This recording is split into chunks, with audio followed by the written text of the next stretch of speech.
So you know how they always say that birth never happens like it does in the movies, where the woman's water dramatically breaks and, instantly she's in extreme pain from labor and it's an emergency to rush off to the hospital as fast as possible, barely making it.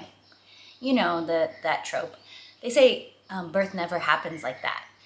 But apparently, that's not 100% true.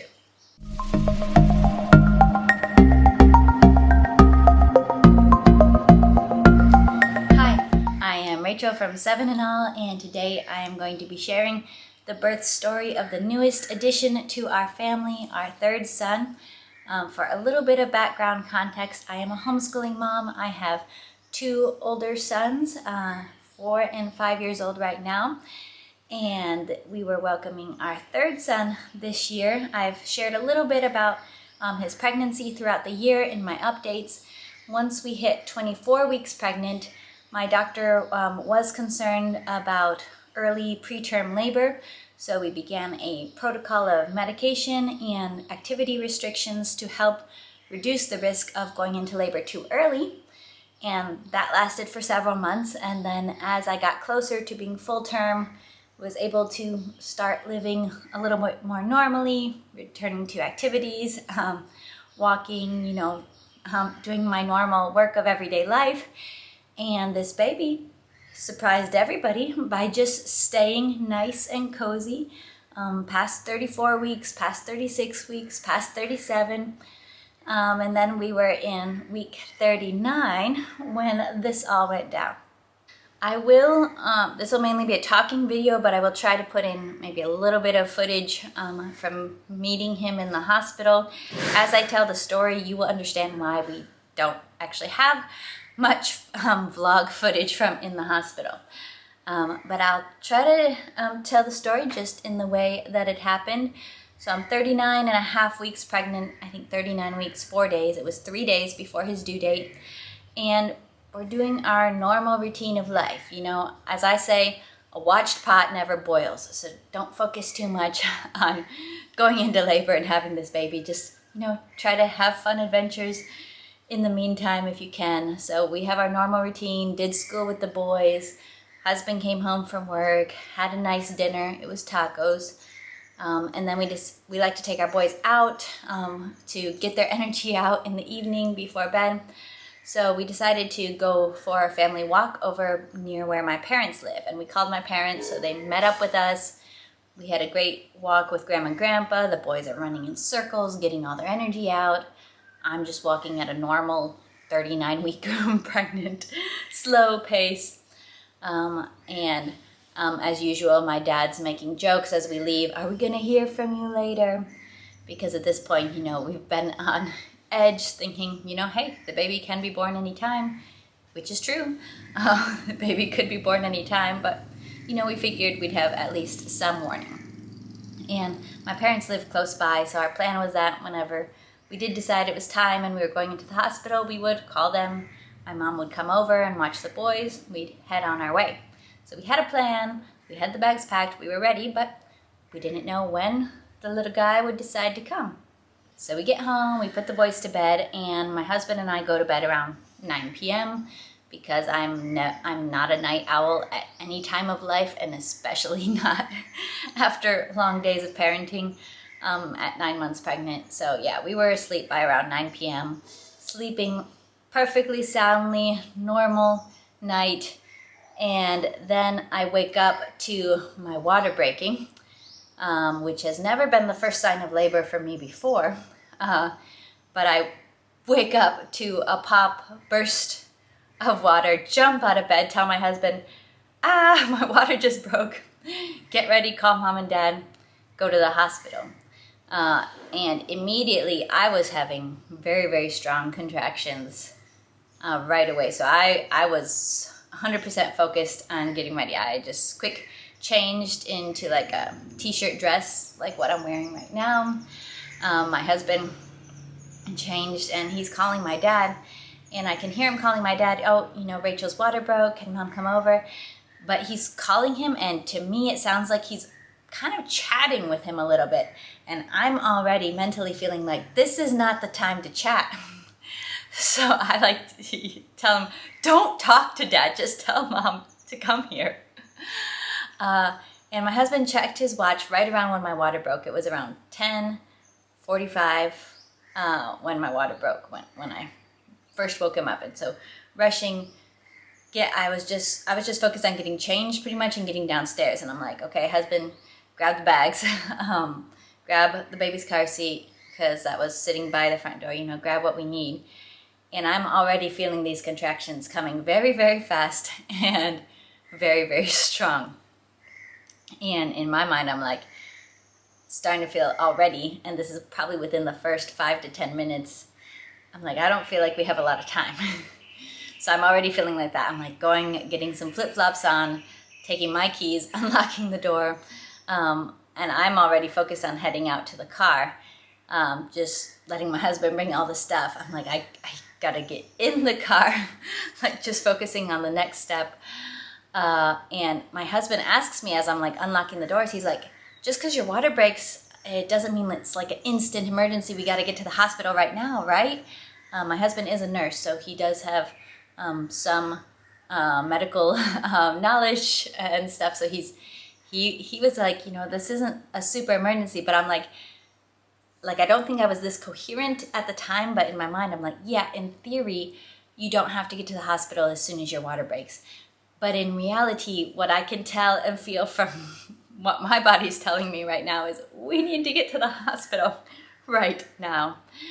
And so he's throwing in all the stuff.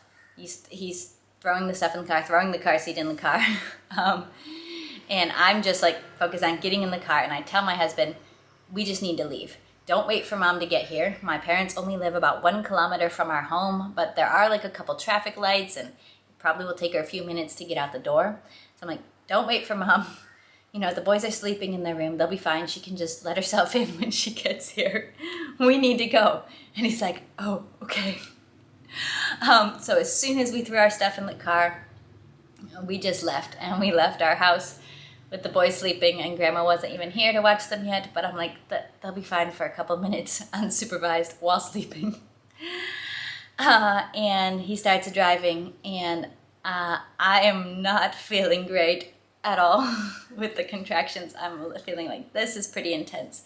And I only remember about the first half of the drive to the hospital. So I think my water broke at 10:45. We were in the car by 11. So 15 minutes from first waking up to being in the car. I only remember about the first half of the drive to the hospital. So about the first 10 minutes. And I remember, and so this is 11 p.m. Traffic can be a big problem on our island, but thankfully at 11 p.m. there's no traffic, there's no problem with that. So the roads are all clear. I remember hitting a first red light, and I am the most law-abiding person in the world. But we hit our first red light. There's nobody around. I'm just like, Angel, just go through it. Because he had stopped. I'm like, no, this is not a time to stop. This is very, very, very intense labor already at this point. My husband says when we got in the car, he was imagining I'd be having contractions every 3 to 4 minutes. But he's like looking at the clock, looking at me, looking at the clock, looking at me, and he's timing them at basically every 1 minute. Like maybe not even a 1 minute break between contractions, based on how I'm responding to this. And about halfway into our drive to the hospital, I can already feel my body is starting to push. I can feel the pressure of just the involuntary pushing as baby's coming down and baby's ready to be out. And I'm like, oh my word, are we going to have this baby in the car? Which we do not live far from the hospital at all. So it was probably at the rate he was going and the red lights he was not stopping for, it was probably about 15 minutes in the car, total. Because it's not a long drive, and it was the shortest it has ever been that particular night. So probably about a 15-minute drive, which felt very unbearable. And we fly right in front of the doors to the emergency room. And a very nice, I kind of stumble out of the car. A very nice guard comes toward me with a wheelchair and is trying to be like, sit down, sit down. I'm like, I cannot sit down at this point. Like, the way my body's feeling, like there is no getting into a sitting position. Like, I can't sit in this wheelchair. And they're trying to like be like, sit down, sit down. I'm like, no. And I just kind of like leaning on the wheelchair, kind of being pushed, leaning, walking, a mix of things, burst in through the emergency room doors, probably pretty dramatically, probably scaring some of the innocent people just sitting, waiting in the ER, definitely scaring some of the people behind the counter who come rushing out. And I'm like, this is, you know, end stage labor. This is transition, or the crazy part of it, you know.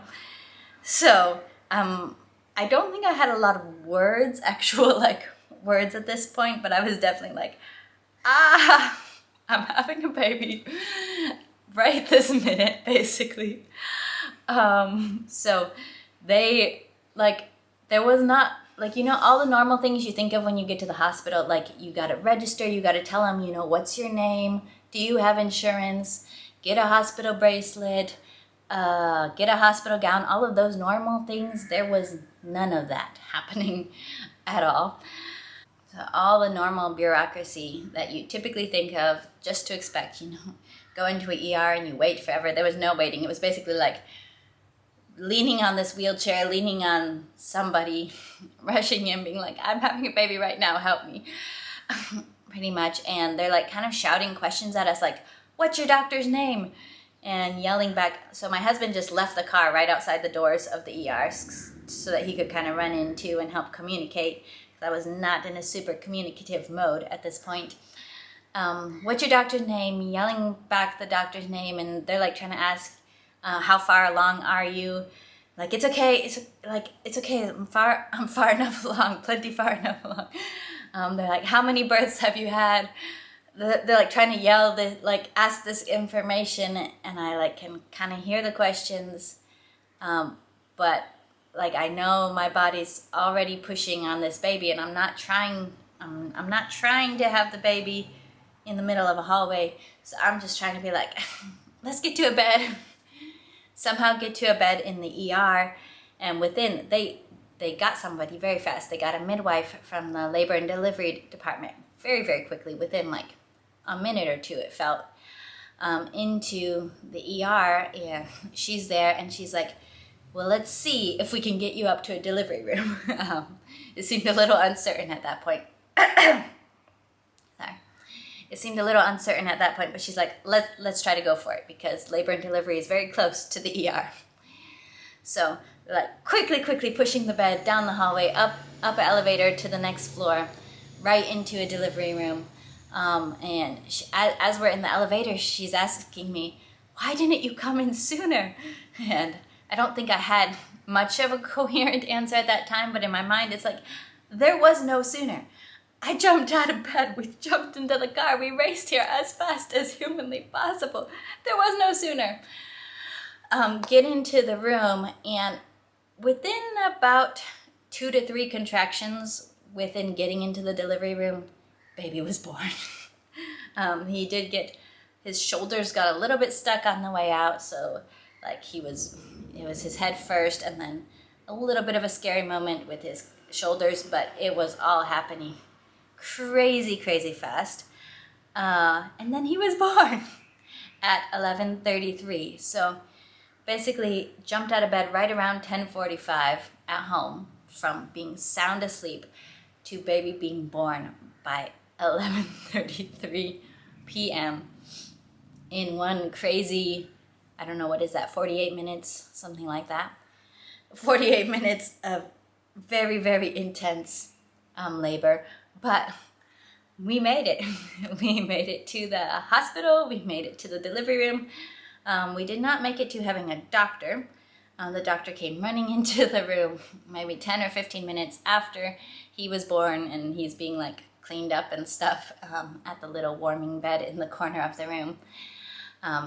So she did make it in eventually, but not at the time when he was delivered. So he was delivered before the doctor even arrived. I was still wearing my t-shirt dress, like my normal clothes, all of that. And only after he was born, after I'd held him for a while, then they come in and get my husband and be like, okay, can you come and do, registration and like tell us your name and your insurance? And the paperwork, and he had to go and like put away the car and all of that. Like logistical stuff or stuff that you might normally have time for, because you don't normally come into the hospital and have a baby within like 15 minutes.